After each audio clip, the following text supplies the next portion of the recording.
Yes, now, ladies and gentlemen, welcome back to the newly branded Thomas Rants channel. This is a long overdue video, hence why you're probably going to get a triple upload today. This video, 5 p.m, SmackDown reaction, 6 p.m, and Crown Jewel predictions, 7 p.m. But I'll try. This might be a load of bullshit. I don't know. Let's talk NXT regardless. This week was Showdown. NXT versus TNA. 4 matches. What are you surprised? It ended 2-2. Anyways, we kicked it off with the Hardy Boys versus Dark State. Title versus title. Winner takes all now. To me, this was this was a layup. Why? Because the Hardy Boys have a scheduled match against the Dudley Boys at Bound for Glory. Tables match. One last time. Dudley Boys, Hardy Boys. The belts need to be on the line. Why? Because if the Dudley Boys win those titles, they hold the record for the most titles in history, which I think currently the Hardy Boys hold. So they needed those titles. So they weren't going to lose them to Dark State. And they weren't going to have the Hardy Boys, who are WWE and TNA anyways, the legendary in WWE. WWE weren't going to have the Hardy Boys come home and lose to Dark State. No. However, it is harsh because Dark State have this momentum as a dominant group. And we don't want to kill that momentum. So how did WWE not kill that momentum? Ban Cutler James and ban Saquon Sugars from ringside. Purely 2v2, Osiris Griffin, Dion Lennox, inexperienced but powerful and athletic tag team champions versus veterans, the Hardy Boys. Hardy Boys came out with the win. First TNA wrestlers to take WWE titles, and it's about time. It's about time. WWE have been massively disrespecting TNA wrestlers. I'm not a TNA fan. Don't dislike TNA. I'm just into WWE. I don't have a lot of time to watch other products. I'll be honest. It's not about brand supremacy. It just is the one that I got into, and I don't have to watch other brands. But I can see that WWE have heavily disrespected TNA. Maybe it's a whole one big storyline. Who knows? But TNA deserved this one, and that was an obvious one to win. Next was the women's 4v4 Survivor Series style matchups. Now, last week, Jordynne Grace and Joe Hendry were both not picked for either team. Why? Because Jordynne Grace and Joe Hendry have spent a lot of time on TNA, both being TNA World Champions. I mean, Jordynne Grace was TNA Knockouts Champion, Joe Hendry was TNA World Champion. And now they're both NXT superstars. No one trusted them, which is crazy because a bunch of TNA wrestlers are former WWE wrestlers who spent time in NXT. A bunch of NXT wrestlers are former TNA wrestlers. The TNA champions are NXT wrestlers. It seems crazy, but no one wanted them to be on their teams. So they became the special guest referee for these teams. And I actually think this is deliberate because it is brilliant. It makes total sense. I mean, they're literally split between the two. They are newly NXT superstars, but they are TNA superstars. They bleed both brands. It makes sense to have them be the special guest referee. And this is exactly as I thought.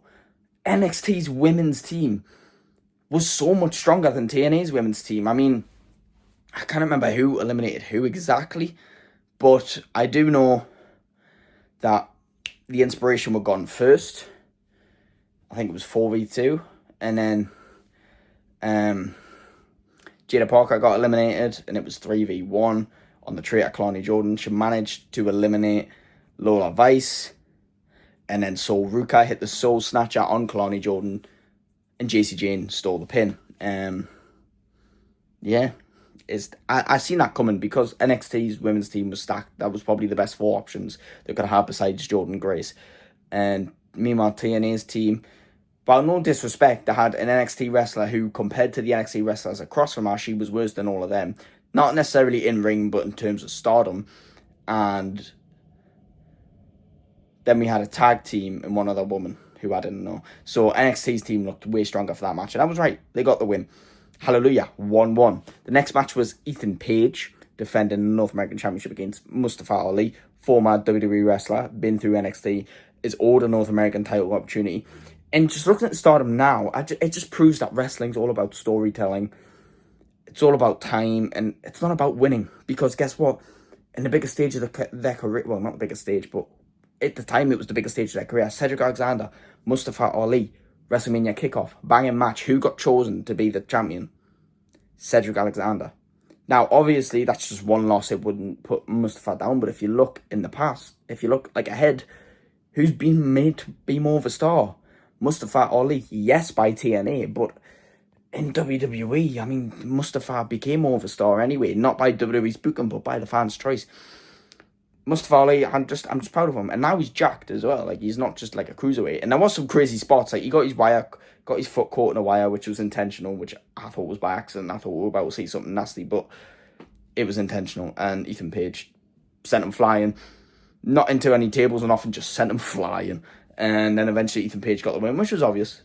They weren't going to drop the title to Ethan Page. Would have been nice to see, but I knew that wasn't going to happen. So it was 2-1 up for NXT, and it's convenient to have an even amount of matchups because who didn't see the tie coming?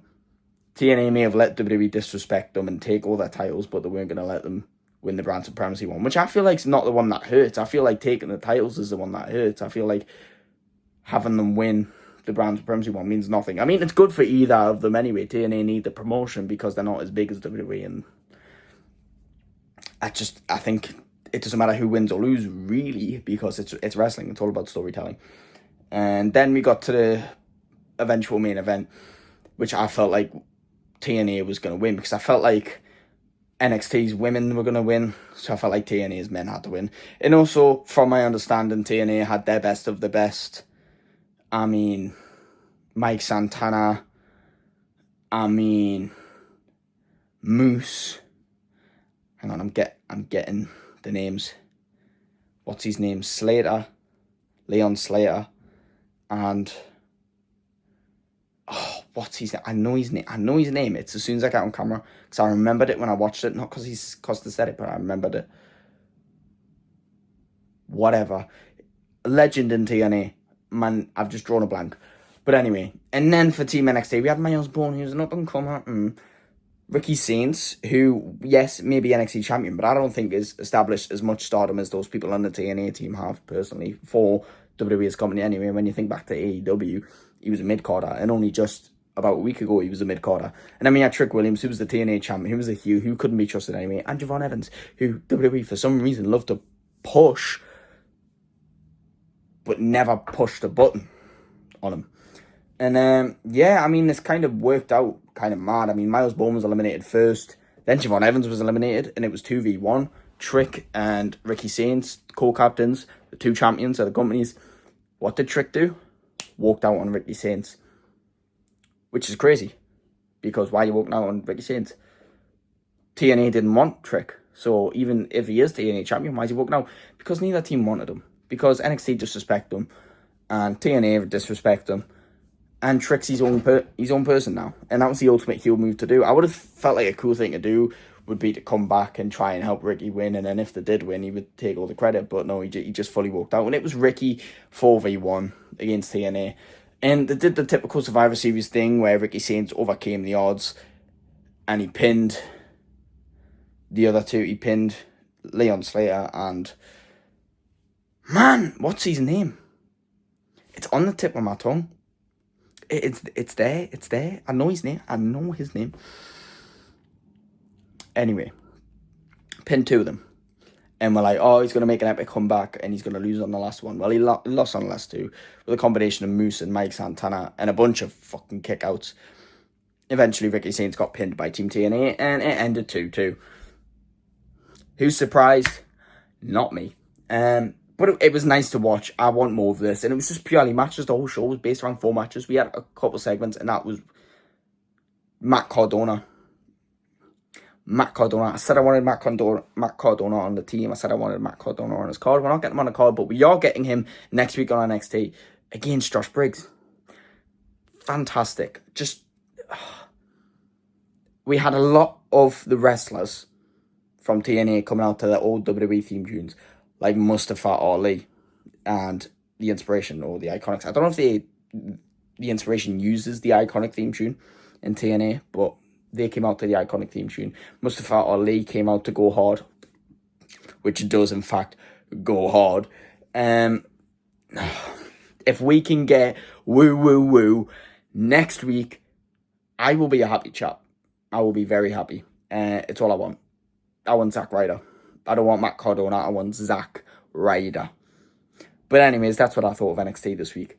Very good episode of NXT. NXT is just getting better and better every week, and so is every brand. WWE is hitting the nail on the head right now. I don't care what some people say online if they think WWE is doing bad. People are hating. The only bad thing about it is the expensive side of it. But apart from that, show-wise, they are putting on a fucking show.